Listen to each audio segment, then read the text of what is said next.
Bonjour, je vous propose aujourd'hui de corriger le TD4 de la direction d'études. Voilà, il y aura peut-être une autre vidéo qui sera consacrée à la correction des interrogations écrites et du partiel. Donc on se lance dans ce TD4 sans tarder. Alors on commence par le premier exercice, une question préliminaire. Si l'on s'intéresse au prix des transactions immobilières sur plusieurs années, qu'est-ce qui renseigne le mieux sur l'état du marché immobilier et son évolution? Le mode, la médiane ou la moyenne? Donc la variable qu'on étudie, c'est un prix, donc c'est une variable quantitative qui est continue. Donc voilà. Le mode, qu'est-ce que c'est? C'est le prix qui est le plus fréquemment observé sur le marché. Donc on voit bien que l'inconvénient du mode, bien sûr, c'est que tout dépend de la manière dont on a défini la variable. Est-ce qu'on l'a défini à l'euro près? Est-ce qu'on l'a défini en rassemblant les classes de valeurs? Donc voilà, donc là, il y a une ambiguïté sur ça, ce qui fait que le concept de mode ici n'est pas très intéressant. La médiane, c'est le prix qui sépare le nombre de transactions en deux, toutes les transactions en deux. Donc la moitié de transactions s'effectue en dessous de la médiane et l'autre moitié s'effectue au-dessus de la médiane. Puis la moyenne, c'est simplement la somme des prix de toutes les transactions divisée par le nombre de transactions, ce qui vous donne une idée effectivement de la moyenne du prix en question. Donc les deux indicateurs qui sont intéressants, c'est soit la médiane, soit la moyenne. Ce qui est intéressant dans la médiane, c'est qu'elle vous montre vraiment où se situe la transaction médiane, celle qui est dans 50%, qui correspond à un découpage à 50%. Donc ça, c'est un point qui est intéressant. La moyenne, elle a cet inconvénient que s'il y a des appartements qui se vendent très très cher, imaginons qu'il y a un appartement qui se vend à un prix faramineux, parce que c'est un palais, et ben, il va énormément peser sur la moyenne et pas sur la médiane, puisque ce sera juste un appartement. Mais en revanche, il peut augmenter beaucoup le prix moyen. Donc dans bien des situations, en fait, la médiane est inférieure à la moyenne, parce que la distribution est en quelque sorte inégalitaire, et donc finalement la médiane s'avère comme étant peut-être un meilleur indicateur. Mais médiane et moyenne nous renseignent effectivement sur l'évolution du marché. Deuxième question, entre le mode, la médiane et la moyenne, quelle est la caractéristique de la répartition de la population sur la voiture qui est la plus pertinente à connaître pour un marchand de chaussures? En fait, là, c'est aussi une bonne question. Pour le coup, il s'agit d'une variable il s'agit d'une variable quantitative, mais elle est cette fois, elle n'est pas continue, elle est discrète, hein, parce qu'on a éventuellement des chaussures par demi-pointure, mais pas beaucoup plus. Donc c'est bien une variable discrète. Quand le marchand doit se réapprovisionner, finalement, connaître la pointure moyenne, ça lui apporte aucune information. De la même manière, connaître la médiane non plus. Ce qui est important pour lui, c'est peut-être la pointure qui est la plus fréquente. Et donc la pointure qui est la plus fréquente, et là ça a un sens compte tenu de cette distribution discrète, c'est mesuré par le mode. Et donc c'est le mode qui est peut-être ici l'indicateur, qui est l'indicateur ici le plus pertinent. Voilà, donc c'est le mode qui est ici la bonne réponse. Très bien. Je passe à la question suivante. Pour inciter ses clients à acheter davantage, un magasin souhaite mener une action promotionnelle consistant à offrir un cadeau pour plus de X euros d'achat. Quelle statistique sur la valeur de la dépense par client, entre le mode, la médiane ou la moyenne, est la plus intéressante pour déterminer ce montant X? La question pour lui, si on pense à cette question, c'est peut-être précisément de connaître le nombre de consommateurs qui seront éventuellement concernés par cette action promotionnelle. Et la meilleure manière de le connaître, c'est pas le mode, parce que le mode, toujours la même interrogation sur le mode, c'est pas la moyenne, mais ça serait plutôt la médiane, puisque la médiane nous indique à partir de quel seuil on a 50% qui sont au-dessus. Donc ça nous renseigne mieux sur le nombre de clients susceptibles de profiter de cette offre promotionnelle. Donc la réponse que je donnerais, moi, c'est la médiane. Voilà, très bien. Ok, donc là on a un exercice qui est peut-être un peu plus substantiel, donc je l'ai un petit peu préparé. On nous donne des dividendes en unités monétaires par action versée par une entreprise à ses actionnaires chaque année entre 2000 et 2015. Le dividende, c'est une unité monétaire, c'est une variable qui est quantitative bien sûr, qui est plutôt continue, hein. On pourrait très bien verser 1,52 euros de dividende. Bon, ici, elle se présente comme un nombre entier, donc elle donne un peu l'impression d'être discrète. Mais c'est une forme d'illusion. C'est pas comme le nombre d'enfants ou le nombre de machines à laver que vous possédez. Le dividende est bien une variable qui est continue. Bon, on va regarder ces données. Alors, pour mettre un peu d'ordre dans ces données, on a ici une série chronologique. Ce qu'il faut, c'est qu'on construise l'histogramme. En tout cas, c'est ce qu'on nous demande de faire pour pouvoir analyser cette distribution. Donc, on va compter le nombre de transactions, combien d'observations qui ont où on a un dividende nul, on en a une. Un dividende de 1, on en a 4. D'accord? On en a 4, je les vois ici. Un dividende de 2, on en a 3, 4. On en a aussi 4, me semble-t-il. 2, 2, ça fait 4. Un dividende de 3, on en a 1, 2, 3, 4, 5. Un dividende de 4, on en a 0. Un dividende de 5, on en a 0. Un dividende de 6, on en a 0. Un dividende de 7, on en a 0. Et puis on a ici ce qu'on appelle un outlier, qui est un point extrême, qui est un dividende de 8. Donc si j'ai bien compté, on a 16 observations, d'accord, un total de 16 observations. Vous voyez que là on a une erreur puisqu'on n'a compté que 15. Donc effectivement, ce qu'on a oublié de compter, c'est là, je me suis trompé. Ici, on a 2 observations à 1. Si on cherche à calculer les fréquences, donc les fréquences, c'est quoi? C'est 2 16e. Donc 2 16e, c'est égal, je vais calculer ça quelque part.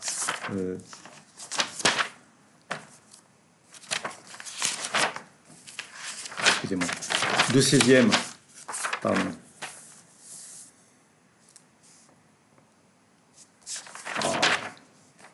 2 16e.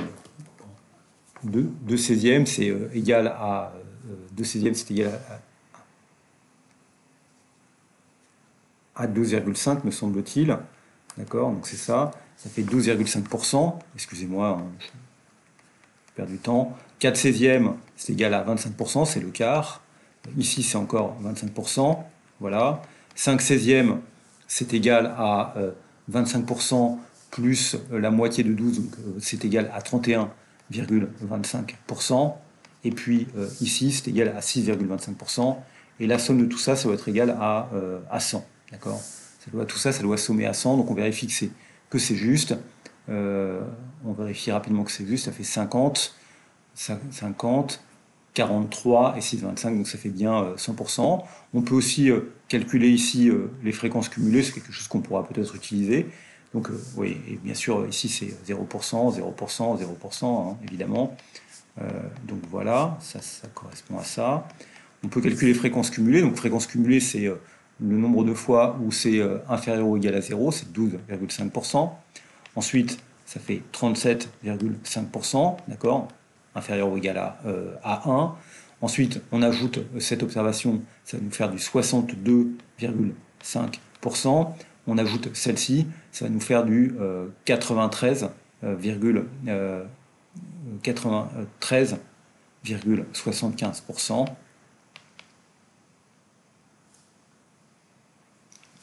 Et puis, quand on est au total, inférieur ou égal à 8, ici, ça nous donne 100%, bien sûr, c'est ce résultat-là. Bon, et là, ça n'augmente pas, donc on peut aussi reporter 93,75%, 93,75%, et encore 93,75%, et encore une fois la même chose, 93,75%.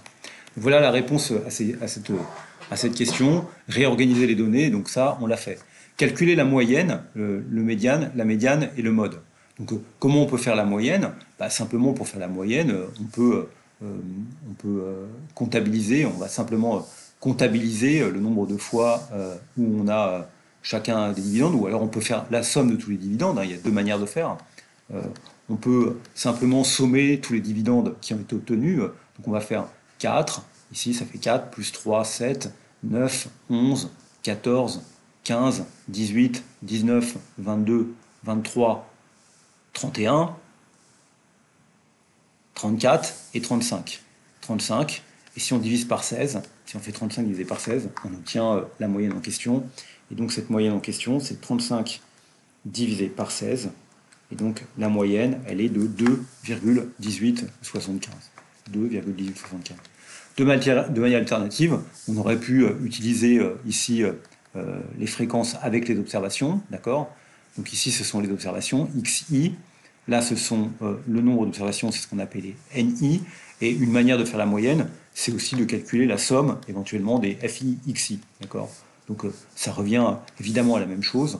Si vous faites 2 fois 0, ça vous donne 0. Ici, ça fait 4 fois 1, donc ça fait 2 fois 0, plus 4 fois 1, plus 4 fois 2, plus 3 fois 5, plus 1 fois 8.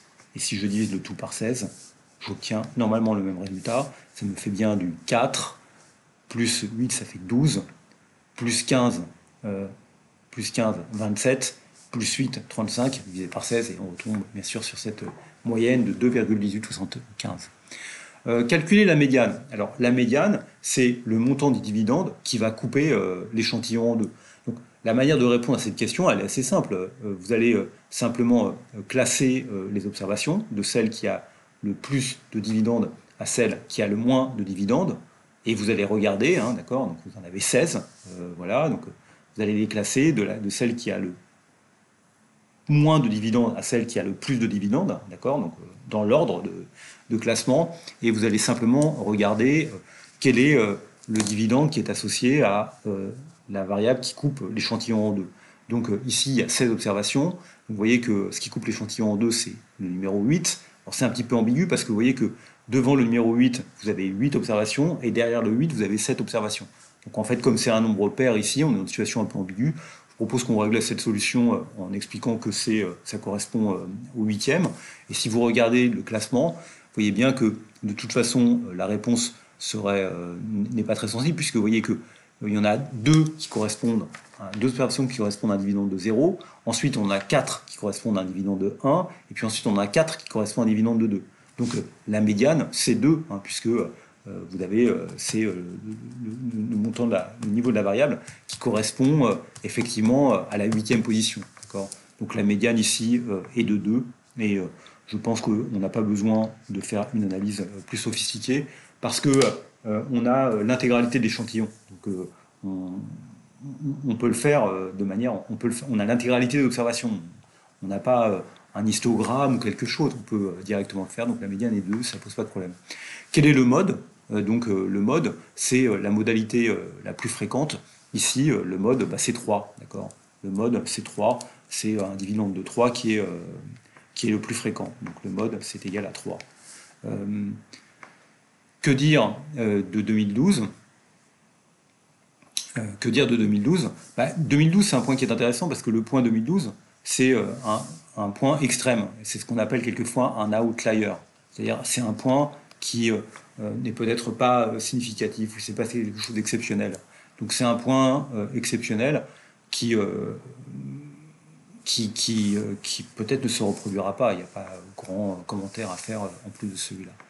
Voilà donc pour ces éléments-là. Donc ici, j'ai repris tout ce que j'ai fait, simplement en le faisant sur Excel. Et puis, on a représenté l'histogramme.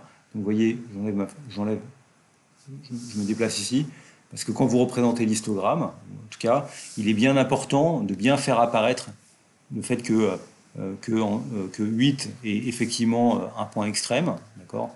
Ça, c'est un point extrême, et que entre 4 et 8, il ne se passe rien, et on a des zéros qui sont positionnés de cette manière-là. Donc, c'est important de bien le montrer pour comprendre précisément que 8 est un point extrême. Sinon, on retrouve évidemment l'intégralité de ce que j'ai fait précédemment ici. Ok, donc si on peut aussi représenter les choses en faisant les fréquences cumulées, Je trouve que en faisant les fréquences cumulées, il y a une bonne question à se poser. Donc ici, ça correspondrait à 12,5%. Ici, ça correspond à 37,5%. Ici, ça correspond à 62,5%. Ici, ça correspond à 93,75%. D'accord ? Et puis ce dernier point, c'est le point qui correspondrait à 100%, bien sûr. D'accord ? C'est le point extrême qui est ici. Quand on regarde cette courbe de fréquence, en fait, c'est quoi la fréquence cumulée ? C'est le pourcentage d'observation. C'est le pourcentage d'observation qui est inférieur à un niveau petit x qui est indiqué ici, d'accord, qui est indiqué sur l'axe des abscisses. Donc, c'est la fréquence cumulée, c'est la fréquence, ça correspond à la fréquence dans laquelle le niveau de dividende, grand X, est inférieur à un niveau petit x prédéterminé. Donc ici, combien de fois le dividende est-il inférieur ou égal à 0 inférieur ou égal à 0 il est inférieur ou égal à 0, 12,5% des cas. Donc c'est bien ici, d'accord, c'est bien ça. Ici, c'est bien inférieur ou égal à 37 à 1, et c'est dans 37,5% des cas. Inférieur ou égal à 2, c'est dans 62,5% des cas, etc. Et donc, c'est bien comme ceci que la courbe est faite. Maintenant, vous voyez que vous avez le choix un peu entre deux manières de représenter cette courbe. Là, vous avez les points, et la question que vous pouvez vous poser, c'est comment je lis la courbe. Soit vous pensez que la variable est une variable discrète, et dans ce cas-là, ça signifie qu'elle a des paliers, elle ne peut pas prendre de valeur en dehors de valeur entière, soit vous pensez qu'elle est continue. Si ici je fais comme si la valeur était discrète, alors c'est un peu ambigu, on ne sait pas très bien est-ce qu'elle est discrète ou pas. Vous voyez comment comment on pourrait représenter cette courbe en fait. Vous voyez quel est le nombre de fois où le dividende est inférieur ou égal à 0, c'est 12,5. Et ensuite, quel nombre de fois où le dividende est inférieur à 0,8, c'est aussi inférieur à 2,5. Et puis là, ça saute. D'accord ? Donc, cette manière de faire, c'est tracer la courbe de fréquence associée à une variable discrète comme étant une variable en escalier, en fait. Comme étant une variable en escalier. Donc, je m'explique. D'accord ? Ici, vous voyez que, je réexplique, vous voyez que là, on aurait jusqu'à 0,999, on a 2,5%, et puis hop, on a un saut. Quand on passe à 1, eh ben, on saute ici. De la même manière, on aurait ça qui est exclu, et puis là, on aurait des sauts de cette manière-là à chaque fois. Donc ça, c'est vraiment représenter c'est vraiment représenter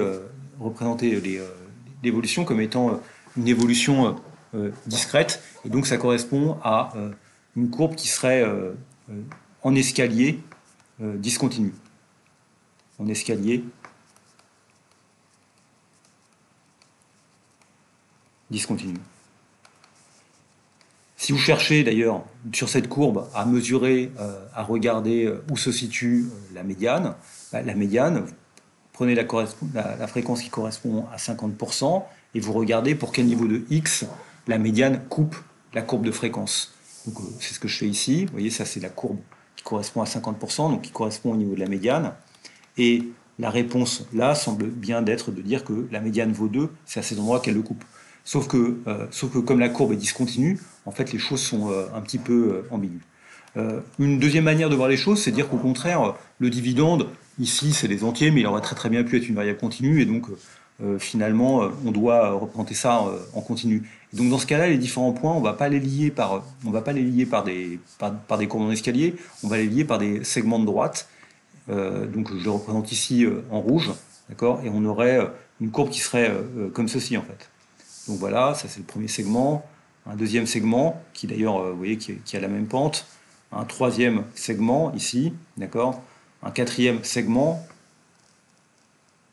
là, et puis ensuite bien sûr le fait d'obtenir 100% qui reste coincé là. Donc voilà comment se présenterait la courbe cette fois en rouge, qui serait une courbe qui serait continue, linéaire par morceau. Continue, linéaire par morceau. Donc faire ça, c'est en fait supposer qu'il pourrait très bien y avoir un dividende à 50 centimes ou à 2,5 centimes, mais on ne l'a pas observé. Okay, vous voyez que cette fois, si on se pose la question de cette manière-là, on ne va pas trouver, la médiane qu'on va trouver pas la même, d'accord. La médiane qu'on va trouver pas la même. En fait, comme on observe l'intégralité des données, moi je préfère utiliser ici la première idée, parce que pour prendre la médiane, il faut bien prendre le niveau de la variable qui coupe l'échantillon en deux. Alors même ici, c'est un peu ambigu, puisque comme on l'a vu, hein, il y a 16 observations et il y a un nombre impair d'observations, c'est pas totalement évident. Mais voilà les deux manières de représenter cette courbe des fréquences cumulées, correspondant soit à une variable discrète, soit à une variable continue. Et ici, c'est vrai que dans l'exercice, c'est un petit peu ambigu. Donc je continue. Alors, on va passer à l'exercice numéro 2 maintenant. Alors, dans cet exercice numéro 2, on regarde un certain nombre de statistiques, voilà, de familles. Donc, une famille, c'est un ménage avec des enfants. On nous donne aussi le nombre total de familles avec enfants de moins de 18 ans, et puis le nombre total d'enfants. Donc au passage, notez, on est bien d'accord que si vous prenez le nombre total d'enfants de moins de 18 ans en 1975, typiquement si vous prenez 15 203,5, c'est le nombre total d'enfants, et que vous divisez par le nombre total de familles, 7 338,7, ce que vous obtenez, c'est bien la moyenne, du nombre d'enfants en 1975 et qui était de 2,077. Donc ça correspond exactement ici à ce chiffre qui est donné là, d'accord? Ok. Ça c'est vrai pour 1975. Vous pourriez bien sûr le faire pour d'autres années. Pour 1990, ça vous donnera 13 951,2 divisé par le nombre d'enfants, c'est-à-dire par 7429,5, et vous allez trouver un nombre d'enfants qui est de 1,88. Et puis, pour celui qui nous manque, c'est-à-dire la dernière année, vous allez avoir 13 760,9 enfants, 13 millions en fait, et vous allez diviser par le nombre de familles, 7 631 300, 7 600,30, d'accord. Et là, vous obtenez aussi un nombre moyen qui est de 1,82, d'accord, 802, et donc qui serait ici, pour 2009, c'est 2009, ouais, le nombre d'enfants par famille. Donc vous voyez que vous avez une réduction de la taille des familles hein, sur cet horizon-là. Alors, question qu'on nous pose, montrer que le nombre moyen d'enfants par famille de 4 enfants ou plus vaut 5,5 en 2009. Alors comment on peut reconstituer ça? On ne le connaît pas, le nombre d'enfants, de nombre moyen d'enfants dans les familles de 4 enfants ou plus. Mais ce qu'on connaît, bien sûr, c'est le nombre total d'enfants. Donc en 2009, on a eu 13 000, il y a 13 760,9 enfants, d'accord? Donc 13 760,9 enfants, c'est quoi? C'est un enfant dans des familles. Combien y a-t-il d'enfants, de familles avec un seul enfant? Il y en a 3 446,7. C'est deux enfants multipliés par 2928,1, puisqu'il y a 2928,1 familles qui ont deux enfants. Ces familles qui ont trois enfants, il y en a 981,5, d'accord, donc c'est 980,5. Et puis, ce que l'on cherche nous, c'est en fait, évidemment, pour 4 enfants ou plus, on ne sait pas ce qu'il faut mettre, et ce qu'il faut mettre, c'est précisément ce nombre moyen d'enfants par ces familles. Donc nous, on cherche ce point d'interrogation. Et si vous faites ça, bah, vous voyez que des familles qui ont nombreuses, qui ont plus de 4 enfants, il y en a 275, d'accord. Donc ces chiffres-là que vous devez calculer. Et pour le calculer, vous voyez que le chiffre que l'on cherche, bah, 275 point d'interrogation multiplié par 275. Si vous prenez, vous faites ce calcul-là, vous faites cette sommation-là et que vous le déduisez de l'autre côté, vous voyez que ça vous fait 13 760,9 moins quelque chose. Ce quelque chose, est-ce que je l'ai calculé ou pas? Je l'ai calculé ou pas? Je n'ai pas calculé, me semble-t-il. Ah si, vous trouvez que c'est... non, je ne l'ai pas calculé. Enfin, en tout cas, vous trouvez que le total, c'est égal à 1513,5. C'est 1513,5. Donc finalement, le point d'interrogation, le nombre moyen d'enfants dans les familles de plus de 4 enfants, il est égal à quoi? Il est égal à 1513,5 divisé par 275. Et vous pouvez faire ce calcul et vous observez que c'est 5,5. Donc voilà comment on a trouvé le nombre moyen d'enfants par famille qui vaut 5,5. D'accord. Donc ce chiffre-là ici, c'est 5,5. D'accord. Donc les familles nombreuses sont plus nombreuses en fait. Elles sont peut-être moins nombreuses. Enfin, elles ont plus d'enfants. Elles sont peut-être moins nombreuses, mais elles ont plus d'enfants. Donc voilà pour cette question. Ensuite, on nous demande de calculer la médiane du nombre moyen d'enfants par famille pour chacune des dates. Donc déjà, la médiane du nombre moyen d'enfants, c'est pas la médiane du nombre moyen d'enfants, c'est la médiane du nombre d'enfants. Excusez-moi pour cette erreur typographique dans l'énoncé.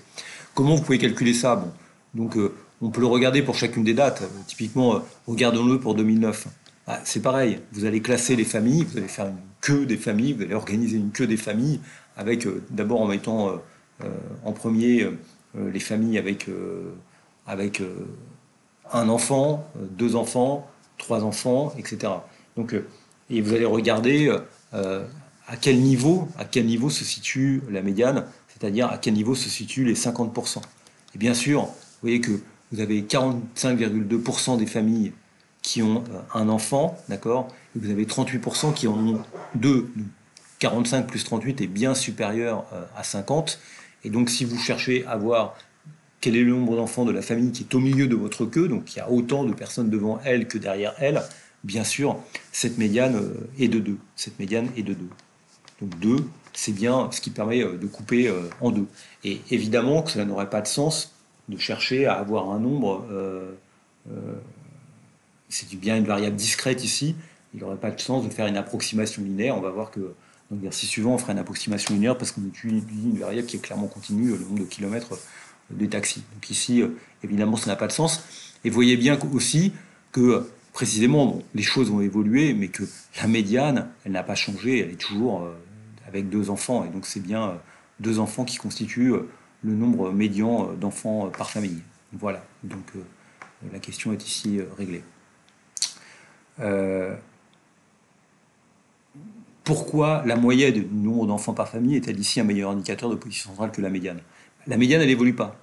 La médiane, elle n'a pas évolué, et parce qu'elle vaut 2, et elle risque pas d'évoluer, puisque c'est une variable discrète, et ça n'a pas beaucoup de sens. Donc ça ne nous renseigne pas tellement, en fait, de savoir que la médiane reste à 2, puisqu'il y a une forme de continuité là-dedans, alors que le nombre moyen, lui, la moyenne du nombre d'enfants nous renseigne bien sur la taille de la famille, et cette taille, bah, elle n'a cessé de diminuer, puisqu'on est passé de 2,07 à 1,88 et à 1,80 en 2009. Donc voilà la raison pour laquelle ici la moyenne est un meilleur indicateur que la médiane. Voilà. Question suivante, calculer l'écart type et le coefficient de variation. Alors qu'est-ce que c'est que l'écart type? Bah, pour calculer l'écart type, en fait, il faut calculer la variance. Et la variance, c'est quoi? La variance, c'est que vous allez prendre l'ensemble des observations, vous allez prendre l'ensemble des classes possibles. Donc ici, il y a combien de classes possibles, hein? C'est nombre d'enfants par famille, c'est bien la variable xi qui est là, d'accord? Il y a combien de classes possibles? 1, 2, 3, 4, d'accord? Vous allez faire la somme de i égale 1 à 4, de quoi? De la fréquence multipliée par la distance qui sépare de la moyenne, le tout au carré. Donc voilà comment on peut calculer la variance. Mais on peut aussi la calculer d'une autre manière, et c'est quelque chose qui est très utile, et vous allez le voir ici. Bon, on pourrait bien sûr faire ce calcul directement, mais on a vu aussi, et c'est une propriété que je vous conseille de connaître, que la variance n'était pas simplement la moyenne des écarts quadratiques à la moyenne, mais que c'était aussi la moyenne quadratique de la variable moins le carré de la moyenne. C'est-à-dire qu'on peut aussi écrire la variance comme étant la somme de i égale 1 à 4 des fi xi au carré moins x bar au carré. D'accord? Et une fois qu'on a calculé la variance de cette manière-là, bah, l'écart type n'est rien d'autre que la racine de la variance en question. Donc je vous propose ici d'utiliser cette deuxième formule. Donc cette deuxième formule, vous devez la connaître, vous devez connaître ce résultat qui vous explique que la variance, c'est aussi la moyenne quadratique moins le carré de la moyenne. Et vous voyez que du coup, c'est assez facile de calculer la variance, parce que quand vous allez calculer la variance, qu'est-ce que vous allez faire? Vous allez prendre, je commence à le faire ici, comment on calcule? Bah, c'est quoi la moyenne quadratique? La moyenne quadratique, c'est quoi? Ce que vous étudiez comme variable, c'est le nombre d'enfants. Donc vous voyez qu'en 2009, c'est ça, hein, l'écart type en 2009. Donc en 2009, vous avez 45,2% des familles qui ont un enfant. Voilà. Un enfant, en fait, bah, si vous êtes la moyenne quadratique, c'est que vous prenez le carré de la variable. La variable, c'est le nombre d'enfants, donc vous prenez 1 au carré. En l'occurrence, ça fait 1. Et vous voyez qu'ensuite, vous allez calculer en faisant 38,4% multiplié par 2 au carré. Attention, 2 au carré, c'est 4. 2 enfants au carré, c'est bien la moyenne quadratique. Plus, après, 12,9% multiplié par 3 enfants. Et attention, c'est 3 enfants au carré. Plus, la dernière partie, c'est 3,6% multiplié par 4 enfants ou plus. Et on a vu que 4 enfants ou plus, en fait, on fait comme si il y avait en fait 5,5 enfants dans ces familles-là, puisqu'on va remplacer par la moyenne. En fait, cette famille est hétérogène, donc quelque part, en prenant cet indicateur-là, on oublie cette hétérogénéité et on met 5,5 au carré. Et puis, on enlève, donc c'est la variance, c'est la moyenne quadratique moins le carré de la moyenne. Donc on a calculé la moyenne. La moyenne, c'était 1,8231, et on le met au carré. Et on fait ce calcul-là. Vous voyez que ce calcul est relativement facile à faire parce que vous n'avez pas besoin à chaque fois de recalculer l'écart. En faisant la moyenne quadratique, on peut directement le calculer de cette manière-là. Vous obtenez ainsi la variance. Et si vous réalisez ce calcul jusqu'au bout, vous obtenez quelque chose qui est de l'ordre de 0,998, donc qui n'est pas très éloigné de 1. Qui n'est pas très éloigné de 1, d'accord, donc qui est presque égal à 1, mais c'est un hasard des chiffres si vous trouvez 1. Et donc, si V est égal à 1, bah, sigma c'est égal à racine de V, et racine de 1, bah, c'est tout simplement égal aussi à 1, d'accord. Donc l'écart type est égal à 1 ici. L'écart type est égal à 1. Cette variance a tendance à sous-estimer la vraie variance. Pourquoi? Parce que dans ce qui est fait ici, vous faites comme si toutes les familles qui ont 4 enfants ou plus ont 5,5 enfants. En fait, ce n'est pas le cas, bien sûr. Il n'y a qu'une famille qui a 5,5 enfants. Il y a aussi de la disparité à l'intérieur de cette classe. Donc, en remplaçant cette variable-là par 5,5 au carré, vous réduisez l'hétérogénéité qu'il y a parmi la famille, et donc vous réduisez la variance. Donc la variance, en fait, que vous mesurez ici, sous-estime la véritable variance en question, mais on essaie de faire ça au mieux. C'est quoi le coefficient de variation ensuite? Le coefficient de variation, c'est simplement rapporter l'écart type à la moyenne. Donc, est-ce que c'est beaucoup un écart type de 1? Un écart type de 1 enfant, bah, c'est un enfant, en sachant que la moyenne, c'est 1,8. Donc, ce coefficient de variation ici est de 0,55. On nous demandait de le calculer, donc je vais calculer en ce qui vient d'être fait. Voilà, très bien, on peut passer donc à la question suivante. Ah bah, on a terminé cet exercice, d'accord, donc voilà, c'est un exercice qu'on a développé relativement rapidement. Je pense maintenant à l'exercice 3. Donc on a une compagnie de taxi qui a collecté des données suivantes sur la distance hebdomadaire parcourue par ces véhicules. 4 ont parcouru entre 300 et 400 km, 12 entre 400 et 600, 8 entre 600 et 700, 4 entre 700 et 900, et 2 entre 900 et 1000. Donc ici on a un problème, enfin c'est un problème assez commun, c'est que en fait on n'a pas toutes les informations sur les véhicules, on a déjà un regroupement qui a été effectué par catégorie. Donc on a fait ce qu'on appelle une forme d'échantillonnage. La variable étudiée est-elle le nombre de taxis? Bah non, c'est pas le nombre de taxis, c'est le nombre de kilomètres, bien sûr. Voilà, c'est le nombre de kilomètres par taxi qui est la variable étudiée. Est-elle qualitative? Bah non, elle n'est pas qualitative, elle est quantitative. Est-elle discrète? Bah, 1 kilomètre, bah non, c'est pas une variable discrète, même si ici on l'a discrétisée en fait en regroupant par intervalle. En fait, cette variable est bien continue, et donc on va la traiter explicitement comme quelque chose de continu. Présenter les données collectées dans un tableau. Voilà, donc c'est ce qu'on va faire là. Donc on reprend ces données. J'ai préparé ici un tableau pour qu'on puisse avancer relativement vite. Vous voyez qu'on nous explique que on a les classes, d'accord? Donc ça c'est les classes. Vous voyez que les classes, j'ai dit que c'était entre supérieur ou égal à 300, d'accord? Donc ça c'est bien supérieur ou égal à 300 et inférieur à 400. Bon, le fait de savoir où on place le véhicule qui aura fait juste 400 km n'est pas une question très importante.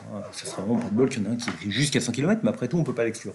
Donc on a bien mis des classes qui ne se recouvrent pas, mais qui complètent toutes les possibilités.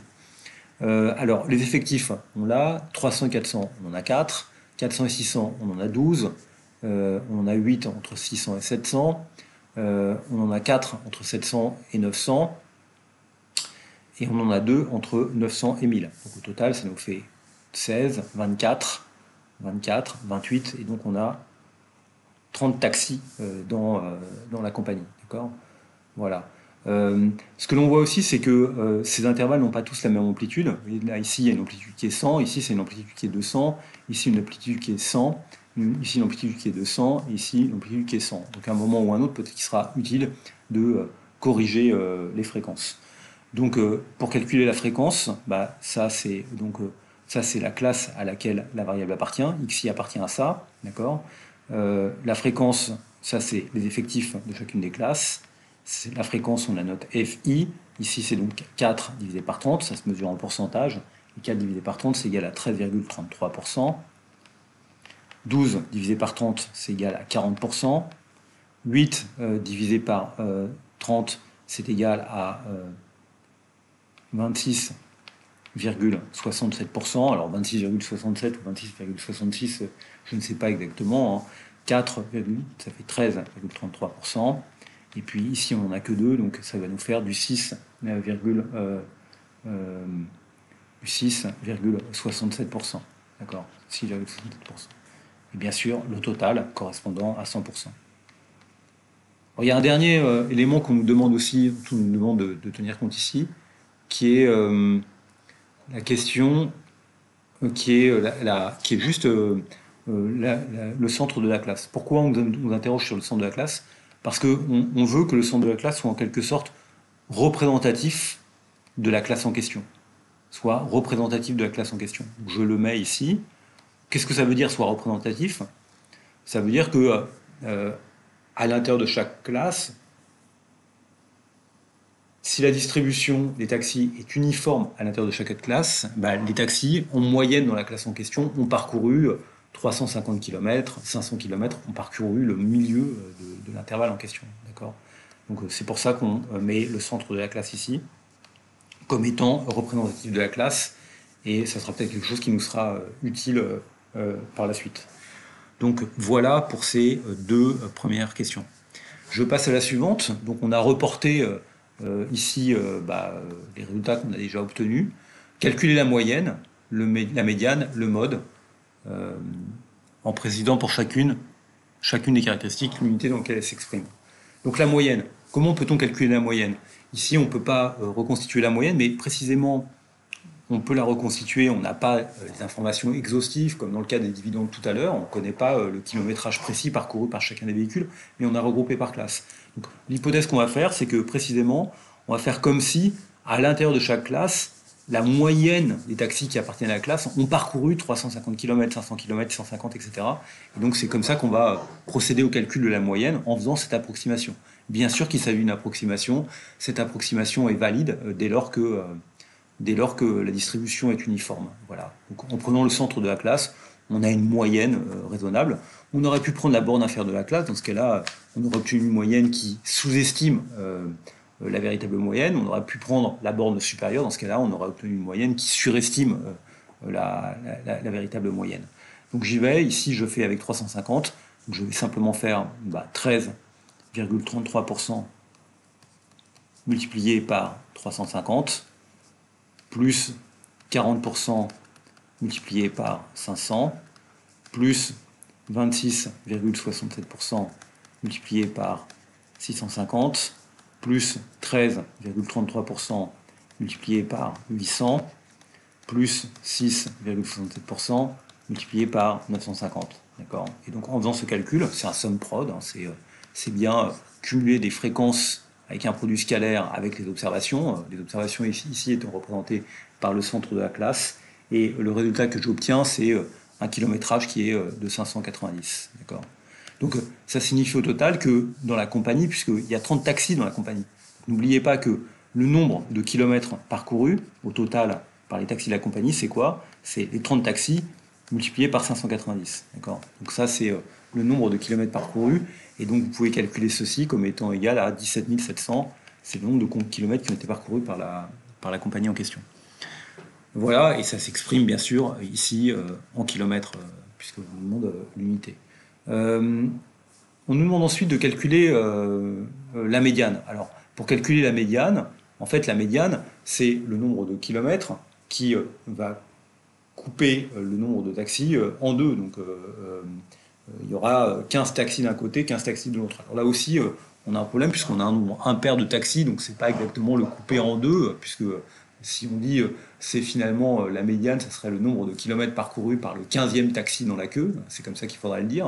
En fait, on voit bien qu'on en a 14 avant et 15 après. Donc on a un problème à ce niveau-là, mais on a aussi un autre problème, c'est qu'on ne connaît pas en fait, le nombre exact de kilomètres parcourus par ce 15e taxi, parce qu'on n'a pas toutes les informations sur les kilométrages parcourus par chacun des taxis, contrairement à l'exercice dans les dividendes. Donc ici, je mets les fréquences cumulées, 13,33%, 53,33%, 53,33%, ici ça sera 80%, 93,33%, 13,33% et bien sûr 100% en cumulant de cette manière-là les fréquences. Donc on voit que si on fait ce calcul, on observe quoi? On observe que la médiane, donc ça va être ici, hein, vous voyez, cette médiane, elle appartient à l'intervalle, elle appartient nécessairement à l'intervalle 400, 600. Donc ça, c'est l'intervalle médian. Et le problème, c'est est-ce que c'est 400 km, est-ce que c'est plutôt 600 km? Et c'est là que ça peut être utile de faire cette hypothèse de répartition uniforme des taxis à l'intérieur de ces intervalles. On peut représenter les choses de la manière suivante, hein. Vous voyez, on a déjà indiqué que la médiane, c'est l'intersection entre la courbe, la droite, qui correspondrait à 50%, et puis la fonction de répartition. Alors cette fonction de répartition, en fait, je connais simplement deux de ces points. Ce que je connais comme point de cette fonction de répartition, c'est le point A. Il y a 40% des taxis qui ont parcouru un nombre inférieur ou égal à 400 km, et il y en a 53,33% qui ont parcouru un nombre inférieur à 600 km. Et donc, le point que je cherche, moi, c'est ce point médian, qui est déjà appelé ici ME, d'accord? Et évidemment, la médiane, ça correspondra exactement à ce ME ici. Donc, comment je peux trouver ça? Ce que je sais, c'est que les points A, B et ME doivent être alignés. Ils sont alignés. Donc, pourquoi ils sont alignés? Parce qu'ils sont alignés précisément, c'est l'hypothèse que je fais. Je suppose qu'il y a une répartition uniforme à l'intérieur de cet intervalle. Et donc, faire une répartition uniforme, c'est considérer que la fonction de répartition entre ces deux points, entre le point A et le point B, est bien un segment de droite en question. Donc, comment je vais trouver le point ME? Simplement, je peux d'abord déterminer si elles sont alignées, ça veut dire que ces droites-là ont la même pente. Quelle est la pente de la droite AB? La pente de la droite AB, c'est simplement lorsque je passe de 400 à 600, d'accord? Donc lorsque le nombre de kilométrage augmente de 200, la proportion, elle, augmente de 13,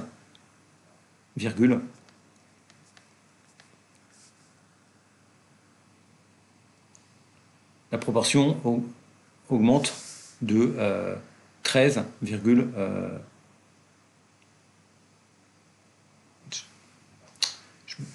excusez-moi, j'ai fait une confusion. Ici, c'est pas 40%, bien sûr, c'est 13,33%. Excusez-moi, je suis vraiment désolé. C'est 13,33%. 13,33%. Donc la pente ici, bien sûr, l'écart qu'il y a là, c'est bien 40%, et 40%, ça correspond bien au nombre à la fréquence de ça, d'accord? Donc ici, lorsque j'augmente de 200 km, entre 400 et 600, ici, il y a une augmentation de 200, d'accord? La fréquence, elle, augmente de 40%. Et donc, si vous faites ce calcul, 40% divisé par 200, vous trouvez un nombre qui est égal à 0,2%.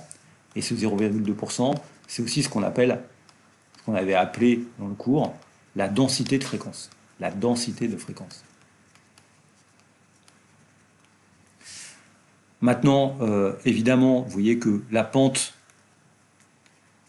de AME doit être la même que la pente de AB.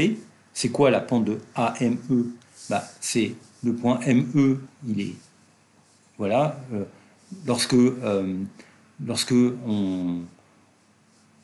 on passe de 13,33 à 50%, donc ça fait 50% moins 13,33%, d'accord, puisque le point ME correspond à 50%, donc ça a augmenté de 13,33 à 50%, donc ça a augmenté de 36,67, d'accord, et ça on augmente de ceci en passant de ME, et alors sur l'axe des abscisses, on va passer de 400 à ME, donc la distance c'est ME moins 400. Et donc vous avez ce résultat-là.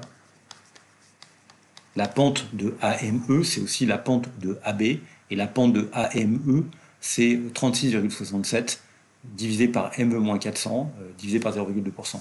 De sorte que ME moins 400, ME moins 400, vous voyez à quoi est égal ME moins 400 ? ME moins 400 est précisément égal à 33,67% divisé par 0,2%. Divisé par 0,2% en faisant passer, bien sûr, de l'autre côté. Et donc, ceci, 33,67 divisé par 2, 0,2%, c'est égal à 183,25. C'est égal à 183,25. Et donc, vous en déduisez que ME est égal à quoi ? Est égal à 400 plus 183,25, c'est-à-dire est égal à 583,25. D'accord ? Pourquoi ? Parce que le 50%, vous voyez, ME, il est proche en fait du point B, hein, il est assez éloigné du point 1, parce que 50% est proche de 53,33. Donc le point qui est ici, en fait, n'est rien d'autre que 583,25, et c'est la médiane que j'ai calculée par une interpolation linéaire ici. Voilà pour ce calcul d'interpolation linéaire, pour calculer la médiane. Dernière question, le mode. Donc, pour calculer le mode, en fait, il faut qu'on fasse attention parce que vous voyez que quand on regarde la distribution, on n'a pas la même amplitude à chaque fois dans les classes. Donc, il faut rectifier les fréquences. Il faut rectifier les fréquences. Donc, tenir compte de la largeur éventuellement différente de chacun des intervalles. D'accord ? Donc, comment on fait ça ? On fait un échantillon dans le sens inverse. On va prendre des classes qui auraient la même amplitude. Ici, une amplitude de 100. Vous voyez que dans ce cas-là, ici, on aura bien 13,33%, c'est inchangé. Mais vous voyez que ici, par contre, les 40%, on va devoir les répartir en deux.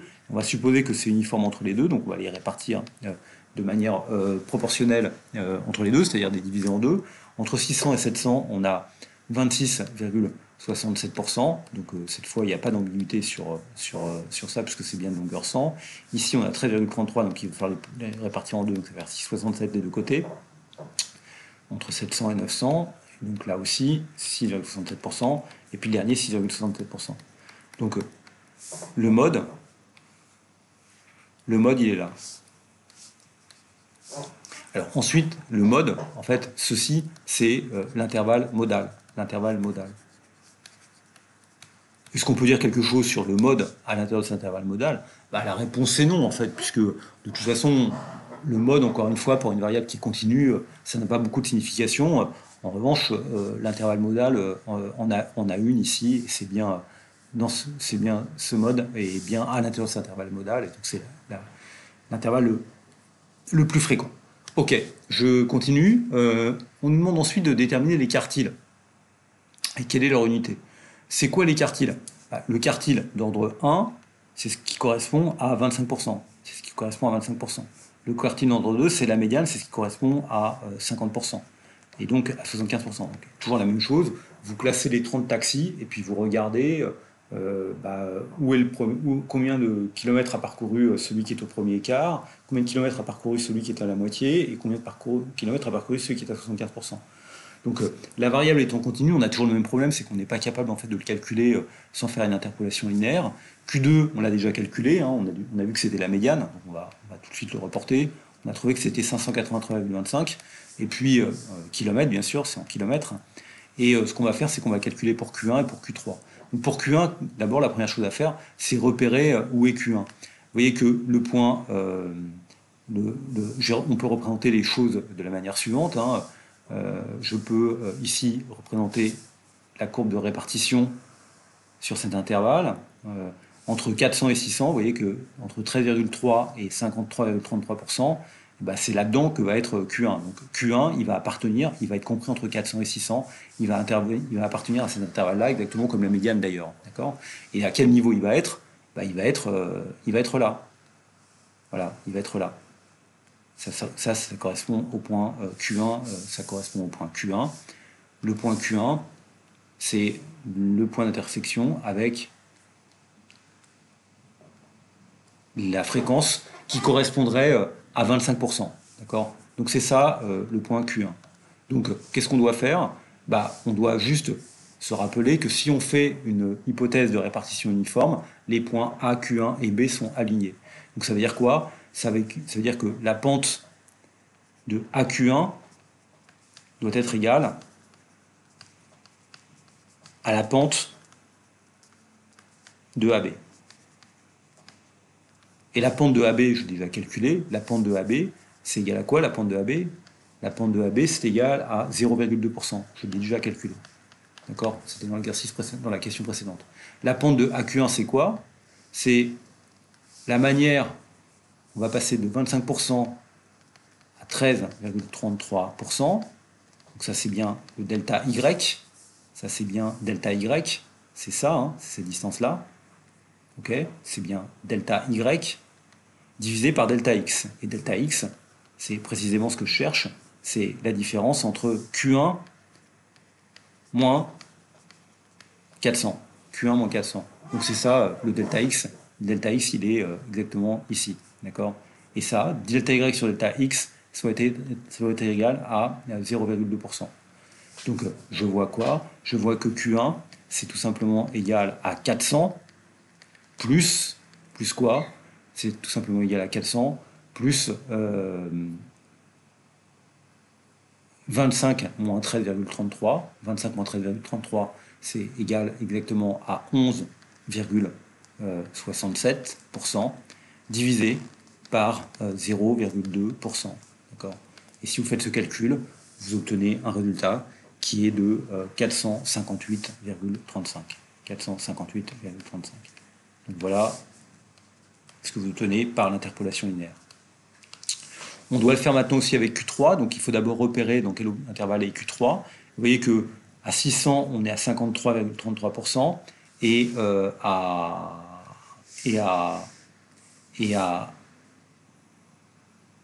700, on est à 80%. Donc où se situe ce Q3? Ce Q3, il est nécessairement entre 600 et 700. Donc je fais comme si les véhicules étaient répartis de manière uniforme dans cet intervalle, et j'essaie de trouver la position de Q3. D'accord? Donc quelle va être la position de Q3?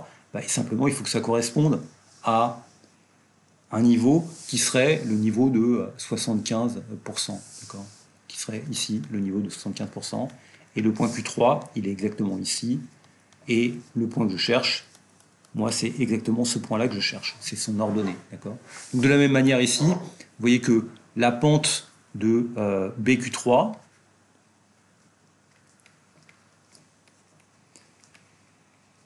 elle est égale à quoi, la pente de BQ3? Elle est égale à delta Y.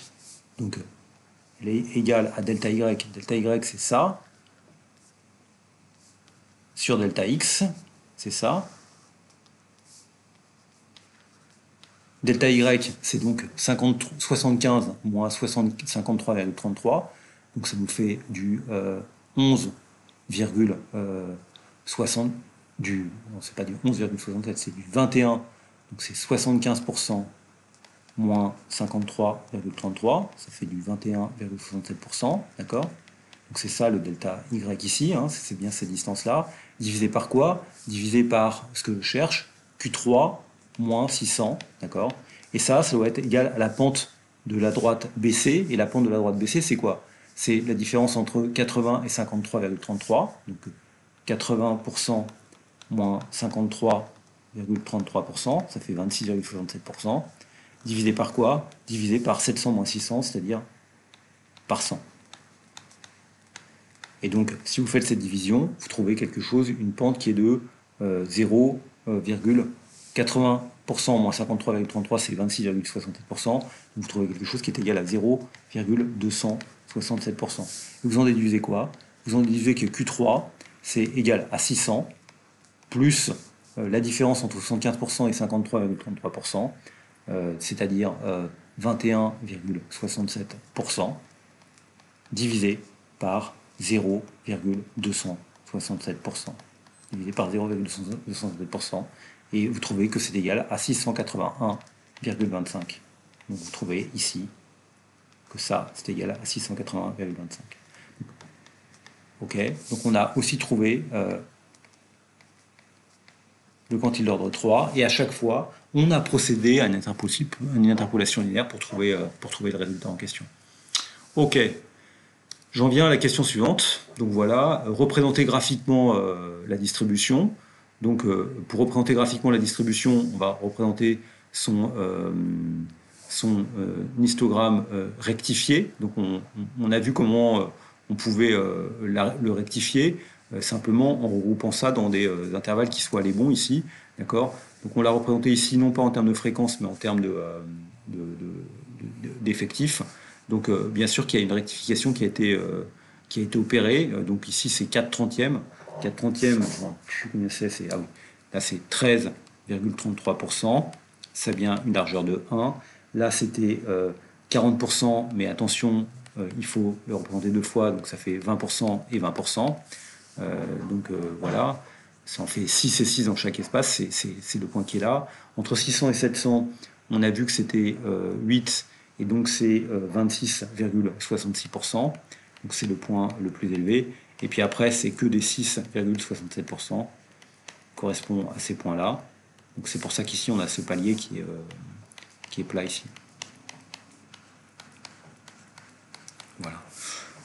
Cette manière de calculer ça, effectivement, on voit bien que ça correspond bien à l'intervalle modal. Ça, c'est bien l'intervalle modal. Après, savoir où se trouve la modale, le mode à l'intérieur de cet intervalle est une question qui est pas très importante pour moi.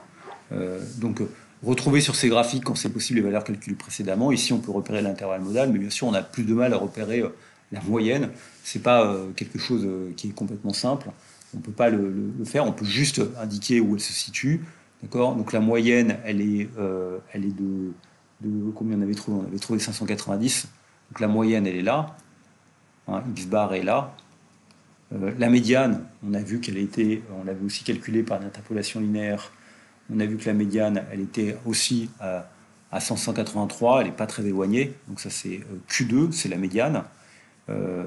C'est ME, mais c'est aussi le quartile d'ordre 1. L'autre, 458, le Q1, il est à peu près ici. Le Q1, il est à peu près ici. Et puis le Q3, il est où? Il est à 681,25. Donc il est là, le Q3. D'accord. Et vous voyez que la surface qui est à gauche du Q3, ça doit représenter 25% de la valeur totale, de la surface totale. Ce qui est à droite du Q3 ici, cette surface-là, plus cette petite surface-là, ça doit aussi représenter 25%. Et puis ce qui est entre les deux ici, tout ce qui est entre les deux, de manière réciproque, ça doit représenter 50%. D'accord, puisque vous avez 25% des deux côtés, et donc vous avez 50% entre les deux, avec une division qui s'effectue au niveau de la médiane entre les deux. D'accord. Donc voilà comment on peut représenter les choses ici sur ce dessin. On l'a aussi représenté de manière cumulée. On a aussi représenté les choses de manière cumulée. Donc voilà, on peut retrouver les différents éléments. La médiane, c'est ce qui correspondrait à 15 ou à 50%. D'accord. Le premier quartile, c'est à 25%. D'accord. Et puis le dernier, c'est à 25% aussi. Donc rappelez-vous, on avait placé ces points. Si on avait appelé ça le point A, si on avait appelé ça le point B, si on avait appelé ça le point C. Ceci correspond au point qu'on avait appelé Q1, ça correspond au point Q2 qui est dans le même intervalle, et ça correspond au point Q3 qu'on a calculé. Donc voilà comment les choses se présentent ici. Très bien, je peux donc passer à la question suivante. Question suivante, calculer l'écart type. Alors comment on peut faire pour calculer l'écart type? Donc là aussi on a une difficulté, c'est que en fait quand on cherche à calculer l'écart type, on ne connaît pas le kilométrage précis fait par les taxis. Donc ce que l'on peut faire, c'est qu'on peut utiliser les informations qu'on a, on connaît le regroupement par sous-catégorie, et on peut représenter la catégorie par le centre de la classe. Donc évidemment, en représentant le centre de la catégorie par le centre de la classe, on fait comme si, quand on calcule l'écart type, comme si tous les véhicules avaient parcouru le nombre de kilomètres qui correspond à ce centre de la classe, à 350. Donc on réduit l'hétérogénéité, puisqu'on réduit la variance, ou l'écart type, puisqu'on fait comme si, à l'intérieur de chaque sous-classe, les taxis avaient parcouru le même nombre de kilomètres. Donc comment va-t-on calculer ça? On va d'abord calculer la variance. Donc, je vous rappelle que la variance, on a deux manières de le calculer. Soit, effectivement, en faisant la moyenne des équations quadratiques. Donc ici, on a combien de catégories? On en a 1, 2, 3, 4, 5. Donc la somme de i égale 1 à 5. Et moi je préfère le faire, c'est plus simple, en faisant d'abord la moyenne quadratique de la variable, de i égale à 1,5, et en lui défalquant ensuite la moyenne qu'on a déjà calculée, qu'on a déjà obtenu, le carré de la moyenne. Donc la variance, c'est aussi la moyenne quadratique moins le carré de la moyenne. Donc on y va, on peut calculer, et puis l'écart type, ensuite, ce ne sera rien d'autre que la racine de la variance. Donc on y va, comment on calcule la variance? Vous voyez que la première classe, on peut le faire à partir des fréquences ou à partir des effectifs, c'est pas très important. On va faire la moyenne quadratique. Donc on a 4 fois 350 au carré, c'est comme ça qu'on fait, hein, c'est bien la variable au carré, plus 12 fois ici 500 au carré, plus 12 fois 500 au carré, plus 8 fois 650 au carré, plus 4 fois 800 au carré, plus 2 fois 950 au carré. Ça, c'est bien la somme des carrés. Il faut le diviser pour faire la moyenne quadratique par l'observation 30. Et on lui retire quoi? On lui retire le carré de la moyenne. Et le carré de la moyenne, c'est tout simplement égal à quoi? Le carré de la moyenne, c'est simplement égal à 590 au carré. Voilà comment on fait les choses. Donc on peut faire ce calcul-là. Donc il faut un calcul qu'il faut que l'on pose. Et si vous le faites, vous allez trouver que c'est égal à 374 500 moins 348 100 moins 348 100. Et donc vous allez trouver une variance qui est égale à 26 400. 26 400. En 26 400, la question de la variance, c'est évidemment les unités dans lesquelles ça s'exprime. Comme c'est des carrés, en fait, c'est comme des kilomètres au carré. C'est pour ça qu'on prend l'écart type.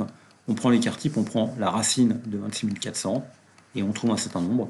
Et ce nombre, c'est tout simplement égal à 162,5 km. Donc voilà l'écart type. Et l'écart type, lui, est mesuré en kilomètres. Et donc on peut l'écrire directement dans cette unité. C'est ce qu'on a fait ici. D'accord ? Donc ne pas oublier cette fameuse formule qui nous explique que la variance, c'est la moyenne des écarts quadratiques à la moyenne, ou encore la variance, c'est la différence entre la moyenne quadratique et le carré de la moyenne. Et souvent, cette deuxième formule est plus facile pour faire le calcul en question. Donc on a obtenu ce résultat. J'en viens à ma dernière question. Dans une deuxième compagnie qui compte le même nombre de chauffeurs de taxi que la première et qui pratique le même tarif au kilomètre, les valeurs constatées sont 610 pour la moyenne et 80 pour l'écart type. Donc dans cette deuxième compagnie, on a une moyenne qui est de 610 et un écart type qui est de 80. Alors que nous, ce qu'on a calculé, c'est une moyenne qui est un petit peu inférieure, pas beaucoup, mais qui est un petit peu inférieure, qui est de 590, mais avec un écart type qui, lui, est plus important, puisqu'il est de 162,5. Il est de 162,5. Voilà, ça c'est pour présenter les données du problème. Laquelle des deux compagnies réalise le chiffre d'affaires le plus élevé? C'est quoi le chiffre d'affaires? Le chiffre d'affaires, c'est le nombre de taxis, multiplié par le kilométrage moyen par taxi, multiplié par le prix de la course. D'accord? Ce qu'on nous explique, c'est que les deux compagnies ont le même ont le même nombre de taxis, 30, qu'elles pratiquent le même prix de la course, le même tarif au kilomètre. Pardon, c'est pas le prix de la course, c'est le prix au kilomètre. D'accord? Et donc, évidemment, dans ce cas-là, c'est la moyenne qui compte. Et donc, comme la compagnie 2 fait davantage de kilomètres en moyenne, son chiffre d'affaires, bien sûr, est supérieur au chiffre d'affaires de la compagnie 1. D'accord? Donc ça, c'est pour la 7e question. 8e question. Si les compagnies décident d'accorder un bonus aux chauffeurs dépassant les 700 km par semaine, à laquelle des deux compagnies cette décision risquerait-elle de coûter plus cher? Ouais. Vous voyez qu'en fait, la compagnie 1, on a quelque chose, c'est que la compagnie 1 a un kilométrage moyen qui est plus faible que la compagnie 2, mais elle a aussi une variance qui est plus grande, un écart type qui est plus grand. Donc, plus de dispersion en fait parmi les conducteurs de taxi, parmi les différents véhicules.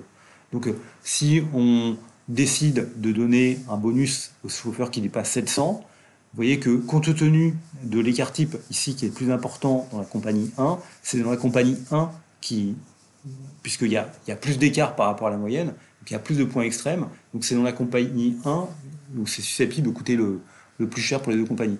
Peut-être qu'une bonne manière de le calculer, c'est de calculer un certain intervalle, qui est l'intervalle en fait entre x bar moins sigma et x bar plus sigma, d'accord, dans lequel on a une certaine probabilité d'avoir une certaine proportion de taxis qui vont se retrouver dans cet intervalle-là. Et dans ce cas-là, on voit bien que c'est bien dans la compagnie 1 que cet intervalle-là est le plus large, et notamment qui comprend 700. Alors que dans la compagnie 2, 700 n'est pas compris dans cet intervalle-là. Et donc c'est dans la compagnie 1 que ça coûtera le plus cher. Compagnie 1. Pour laquelle ça coûtera le plus cher.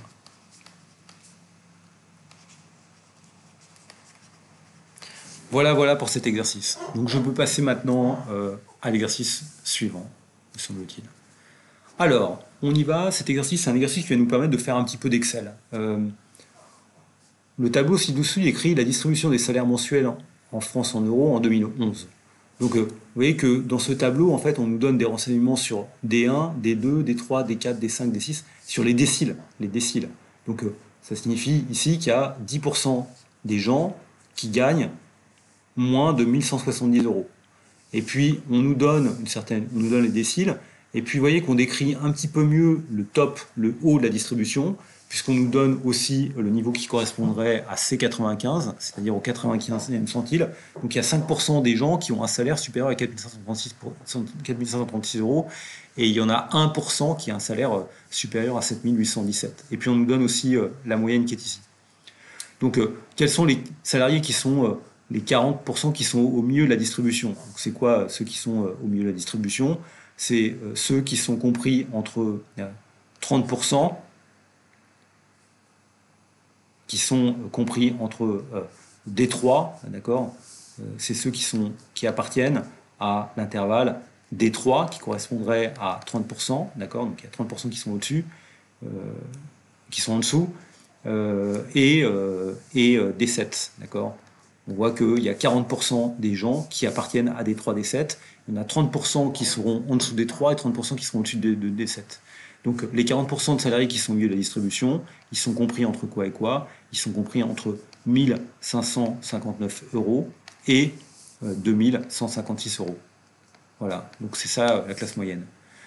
Deuxième définition de la classe moyenne, les salariés qui ne sont ni dans les 30% les plus pauvres, ni dans les 20% les plus riches.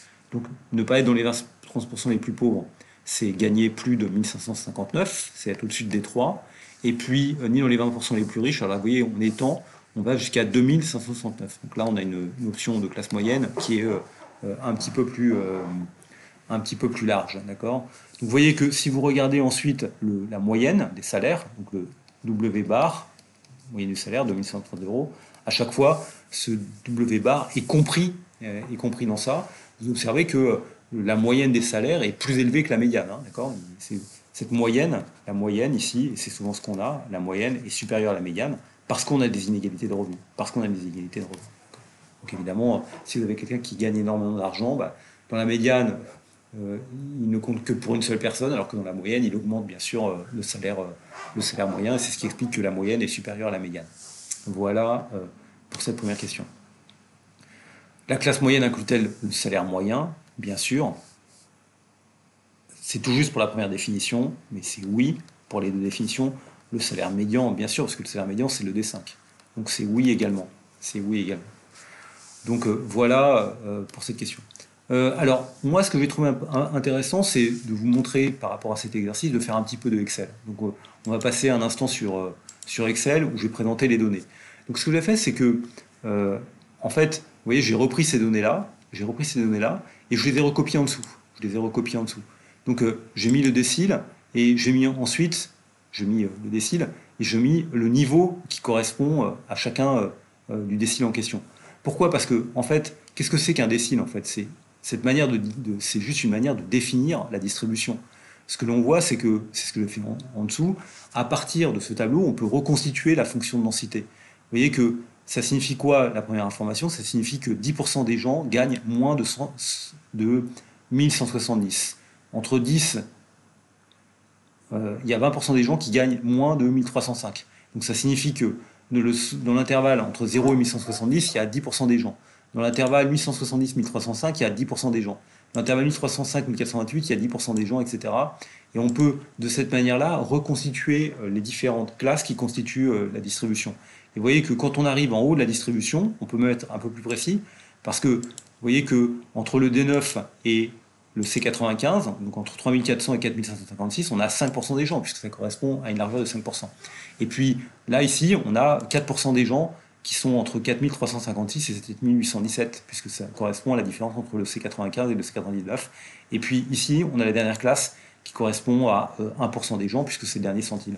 Et donc, à partir de là, j'ai pu reconstituer, en fait, à partir de ce tableau, je peux reconstituer la fonction de répartition, la fonction de densité, en tout cas, je peux la reconstituer de manière approximative, d'accord, de manière approximative. Et c'est exactement ce que j'ai fait ici dans ce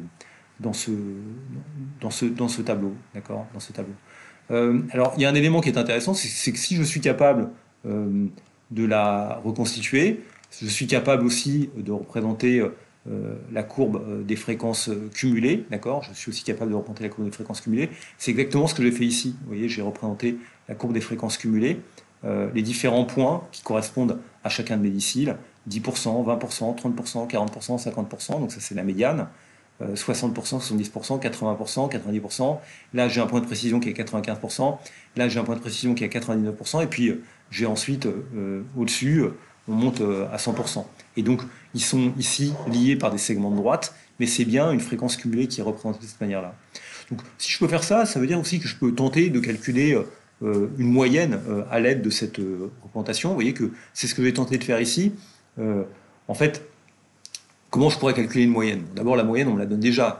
On me l'a déjà donnée, donc c'est 2130. Et ça, c'est une information qu'on m'a donnée par ailleurs. Je peux regarder si c'est à peu près compatible avec les chiffres que j'ai mis moi. Donc, pour calculer une moyenne à partir de ça, il faudrait que je trouve pour chacune des classes un représentant de la classe, qui peut être le centre de la classe ou un point de la classe. Bon, j'ai choisi ici de ne pas mettre le centre de la classe, mais de mettre en fait son point extrême, Donc de faire en fait comme si tous les gens qui étaient entre 0 et 1170 étaient à 1170, Donc 1305, 1428, 1551, 1512, etc., etc. Et puis là, c'est pareil. Je fais comme si tous les gens qui étaient, vous voyez, pour le bout de la distribution, je fais comme si tous les gens qui étaient dans le C90, entre le C95 et le C99 gagnaient 7817, ce qui est exagéré. Mais par contre, j'ai fait aussi, comme je ne savais pas combien faire gagner à ceux qui étaient au-dessus, je ne connaissais pas le plus riche, j'ai mis aussi à 7817. Et je peux calculer ici la moyenne. Si je fais ce calcul-là, vous voyez qu'il y a un calcul un peu, voilà, relativement approximatif, on peut penser qu'il surestime la moyenne. Bah, pour le faire, je peux calculer cette moyenne. Et comment je fais pour faire calculer une moyenne? Bah, je vais faire une somme prod, je vais faire simplement une moyenne pondérée. Donc je vais utiliser les fréquences que j'ai calculées là, d'accord? Donc ça correspond à mon vecteur que j'ai appelé ici B16, M16. Et puis, je vais faire un sum prod, donc un produit scalaire, avec ce qui est au-dessus. Et donc, je trouve 2328,75. Je peux aussi tenter de calculer la variance. C'est un peu bizarre, on ne me l'a pas donné. Bon, évidemment, quand je vais calculer la variance de cette manière-là, je vais faire comme si tous les individus dans la classe étaient rassemblés en un seul point. Donc, ça veut dire que je vais sous-estimer la variance cette fois. Et donc, pour le faire, je vais tenir compte des différentes fréquences. Donc, c'est le B16, M16. Et puis, je vais faire... N'oubliez pas que la variance, c'est la moyenne quadratique moins le carré de la moyenne. Donc, c'est la formule que j'ai utilisée ici.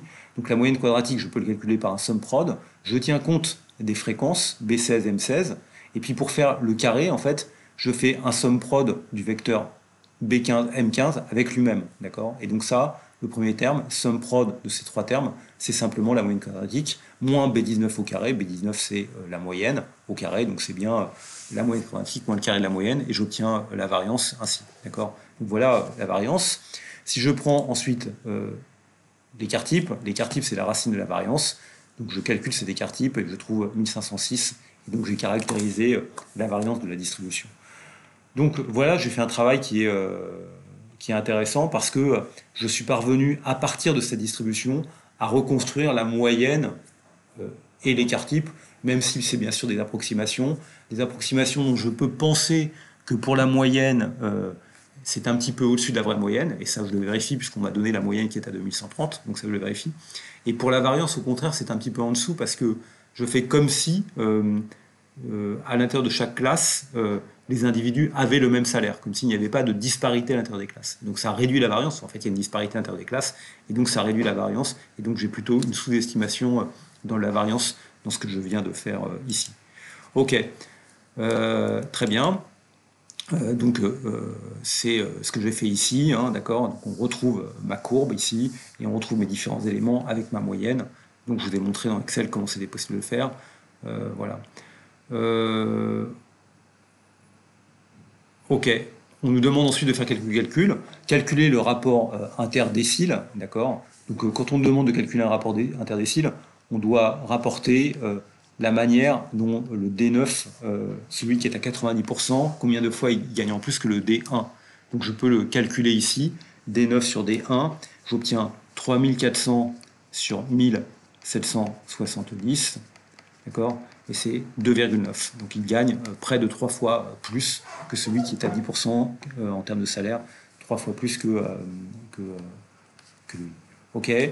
Question suivante, on nous dit, quand il est calculé non plus sur les seuls salaires, mais sur le revenu disponible du ménage, le rapport interdécile s'est établi à 3,56, donc il est un peu plus élevé. Donc comme s'il y avait davantage d'inégalités en termes de revenus disponibles. Donc pour ça, pour le comprendre, il faut comprendre ce qu'on appelle le revenu disponible. Le revenu disponible, c'est quoi? C'est le salaire, bien sûr, donc c'est la première composante qu'on a vue. C'est ensuite l'intervention de l'État, des transferts et des impôts, moins impôts, d'accord? Donc c'est ce qui est redistribué par l'État, donc pris par l'État pour les impôts, et puis ensuite des transferts qui sont éventuellement donnés à chacun des ménages. Mais aussi, c'est bien sûr, il faut y ajouter les revenus du capital. Revenus du capital. Donc ce qu'on nous explique, c'est qu'il y a davantage d'inégalités en fait lorsqu'on réfléchit en termes de revenus disponibles que en termes de salaire. Donc qu'est-ce que ça veut dire? Ça veut dire que l'ajout des transferts sociaux et des impôts et l'ajout du revenu du capital a tendance à augmenter les inégalités. On peut penser que les transferts et les impôts, le système est en partie progressif, et donc c'est pas quelque chose qui augmente les inégalités, ça au contraire ça les réduit.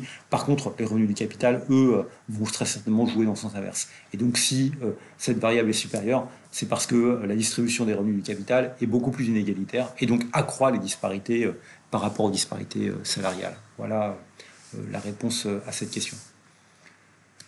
Je passe, on a déjà répondu, donc ça, c'est pas la peine de le faire. Je passe à la deuxième partie de l'exercice. Deuxième partie de l'exercice, en fait, on utilise des données qui sont différentes, même si c'est toujours voilà, une chose. Cette fois, on s'intéresse à la masse des revenus détenus par chaque groupe de ménages, des 10% les plus riches aux 10% les plus pauvres. Donc, masse de revenus disponibles des ménages, d'accord, c'est tous les revenus, c'est salaire, revenus patrimoine, prestations sociales, etc., moins les impôts directs. Donc, effectivement, c'est ce dont on a parlé quand on a parlé de revenus disponibles.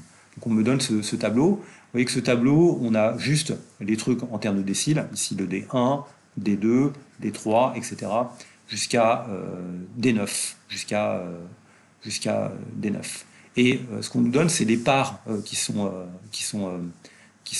possédées par chacun, d'accord? Donc quand on somme ces parts, ces montants, on obtient le total des revenus disponibles dans les 2 années. D'accord? Donc on est capable de calculer ça. Donc, les 10% les plus riches gagnent 354 milliards, alors que les 10% les plus pauvres en gagnent que 49 milliards. Donc évidemment, on comprend qu'il y a des inégalités à cet endroit-là. Alors, on peut calculer ces parts, on peut regarder. Vous voyez que si on avait une distribution égalitaire, en part du total des revenus, chacun devrait obtenir 10%. Donc bien sûr, le fait que cette part du total des revenus augmente, est inférieure à 10 et augmente avec la classe dans laquelle on se trouve, et est tout à fait mécanique, c'est exactement lié à la manière dont la variable est calculée, on obtient bien 100%. Donc les plus pauvres possèdent que 3,6% et les plus riches possèdent, les 10% les plus riches possèdent près du quart, 24,3%. On peut reconstituer les données, il y a des données manquantes ici. Vous voyez par exemple ici, la donnée qu'on doit calculer là, c'est quoi? C'est simplement 49 578, en 2018 c'est ce qui est touché, divisé par 1 416 505. Et donc si vous calculez ça, vous allez obtenir un certain nombre, vous allez trouver 3,56%. D'accord? Et donc on peut reconstituer ces chiffres-là à chaque fois. Ici, on va trouver 5,10%, d'accord? Et les 5,10%, vous allez les trouver en divisant 72 242 par 1 416 505. Ici, vous allez trouver 14,20%, et puis ici, 25%. Enfin, uniquement pour l'année 2008, c'est ce qui est fait là, hein, donc je vais pas chercher à... Voilà, c'est ce qui est fait là. On peut les cumuler, d'accord? Donc on peut ajouter des choses, d'accord? Donc 3,6%, les 10% les plus pauvres ont 3,6%, les 20% les plus pauvres ont 9%, les 30% les plus pauvres ont 15,4%, etc. Et les 100% les plus pauvres ont, les plus pauvres ont 100%, puisque ça correspond à 100%. Les 90% les plus pauvres ont 64,7%, et de manière réciproque, ça veut dire que les 10% les plus riches ont 24,3%. D'accord? Donc ça, c'est une information qui est importante pour construire quoi? Pour construire ce qu'on appelle la courbe de Lorentz. C'est quoi la courbe de Lorentz? C'est précisément construire une boîte dans laquelle on va faire figurer le pourcentage de population qui correspondent avec la part qui est détenue par cette population. La part qui est détenue par cette population. D'accord? Donc c'est comme ça qu'on va calculer la courbe de Lorentz. On va tout de suite regarder ce qui va se passer sur Excel. Avant, vous voyez qu'il y a un concept qu'on a rencontré en cours, qui est le concept de médial. C'est quoi le concept de médial? C'est le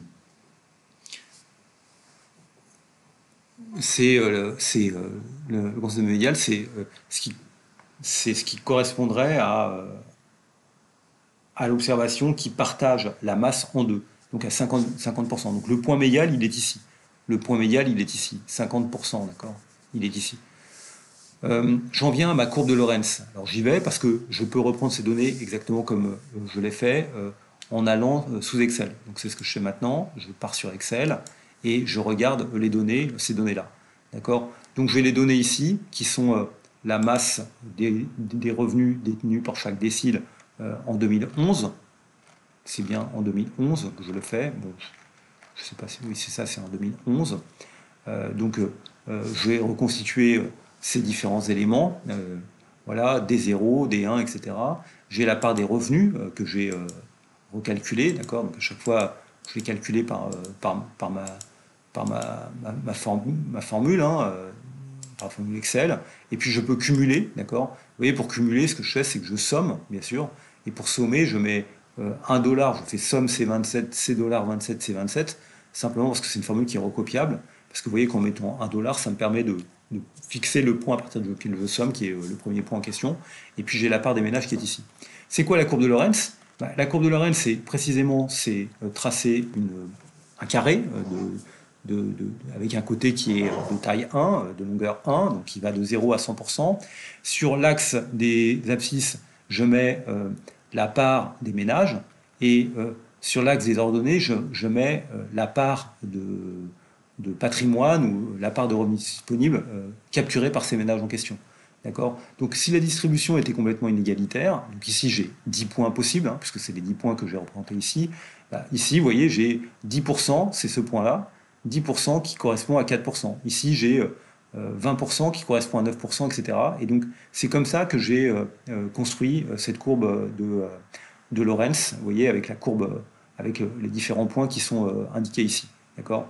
Vous pouvez le voir éventuellement si vous pouvez, je vais vous donner disponible ces graphiques, d'accord? Vous pouvez le voir en cliquant sur sélectionner des données. La courbe de Lorentz, vous voyez, c'est la courbe rouge. Comment elle a été construite? Je peux regarder en appuyant sur modifier, ça me permet de voir comment elle a été construite. Elle a été construite en prenant les données de D26 à D36. D26, D36. D26, D36, c'est précisément, vous voyez, c'est ça, hein, ça correspond à ces données-là, de D26 à D36, à ces différents points, vous les avez représentés. Ça, c'est la valeur de la série. Okay, et puis, la valeur, donc c'est comme ça que j'ai calculé la courbe de Lorentz. Et puis, l'étiquette de l'axe horizontal, c'est juste les fréquences qui correspondent au ménage ici. Et bien sûr, c'est E26, E36 de 0 à 100%. Donc, c'est exactement comme ça que j'ai calculé ma courbe de Lorentz. Et puis, à côté, j'ai fait figurer ce qu'on appelle la droite d'équi répartition, qui est la droite qui serait la courbe de Lorentz qu'on obtiendrait si la répartition était totalement égalitaire. Et l'indice de Gini, c'est quoi? L'indice de Gini, c'est en fait la fréquence, c'est cette courbe. Vous avez compris que plus la courbe rouge est éloignée de la courbe noire, plus il y a d'inégalité. plus la courbe rouge est proche des axes, plus il y a d'inégalités. Cette courbe de Lorentz, on a vu ses propriétés, elle est nécessairement croissante, elle est aussi nécessairement convexe, elle a cette forme-là, elle ne peut pas avoir une autre forme que cette forme convexe, vous pouvez y réfléchir. Et puis il y a une hypothèse que j'ai fait ici, c'est que dans la représentation, en tout cas dans Excel, j'ai représenté les points, je les ai liés par des segments de droite. Là aussi, vous y réfléchirez, mais lorsque la courbe de Lorentz est une droite, lorsqu'elle est des segments, sur un segment elle est une droite, ça signifie qu'à l'intérieur de la classe, il n'y a pas d'inégalité. Ça signifie qu'il n'y a pas d'inégalité. Pensez à ce qui se passe le long de la diagonale. Le long de la diagonale, 10% des gens gagnent 10% de la masse salariale, etc. Si localement c'est aussi vrai, ça veut dire qu'à l'intérieur de chacune des sous-classes pour lesquelles on n'a pas d'information, il n'y aurait pas d'inégalité. Donc tracer une courbe de Lorentz qui serait des segments de droite, qui lirait des points, c'est comme s'il n'y avait pas d'inégalité à l'intérieur de chacun des points en question. Comment on calcule le Gini? Le Gini, c'est la surface de la courbe qui sépare ces deux enveloppes ici, divisée par la surface totale du demi-carré. Et la surface totale du demi-carré, c'est un demi. Donc, comment on peut calculer le Gini? Je l'ai calculé ici, je vois qu'il est égal à... Donc, vous voyez que plus il est proche de 1, plus les inégalités sont importantes. Et le Gini, il est nécessairement compris entre 0 et 1. Comment j'ai fait pour le calculer? En fait, pour le faire, ce que je peux faire, c'est calculer la surface de chacun des triangles qui figurent ici.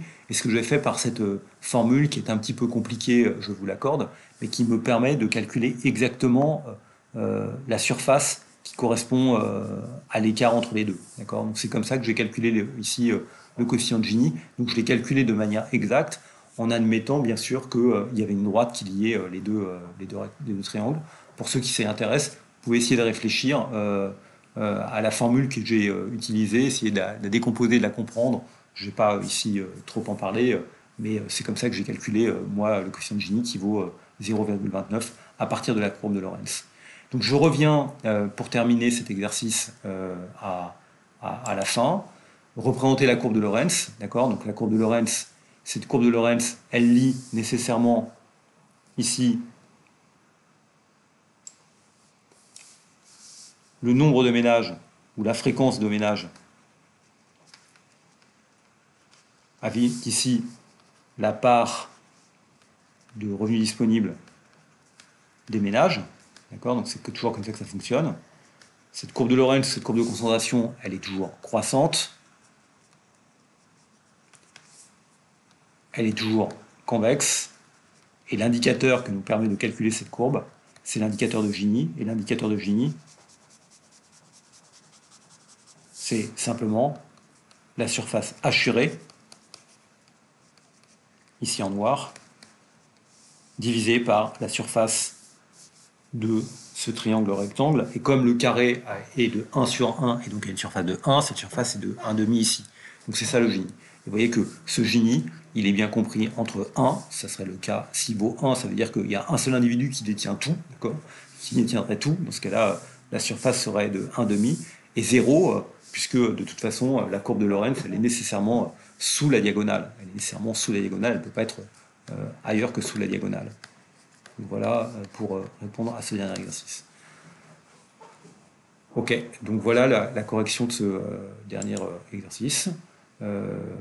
Voilà. Alors, il reste une dernière question que je vais traiter maintenant.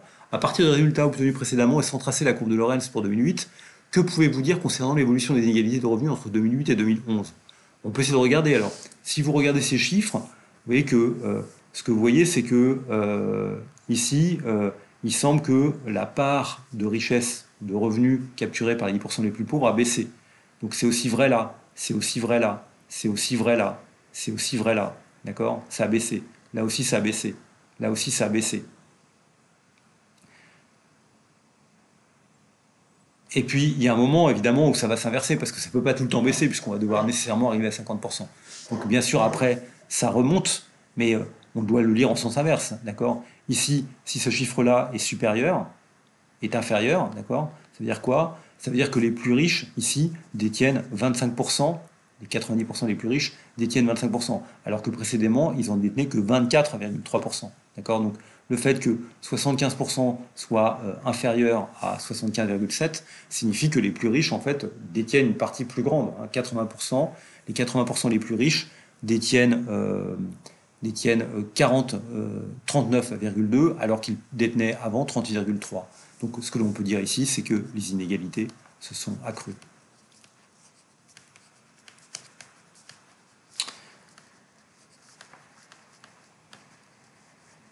Voilà, je crois que ça termine cette direction d'études. Donc vous retrouverez ces diapositives, ce corrigé, et puis le fichier Excel qui est associé sur l'EPI du cours et l'EPI en fait de mes DE. Je vous remercie pour votre attention.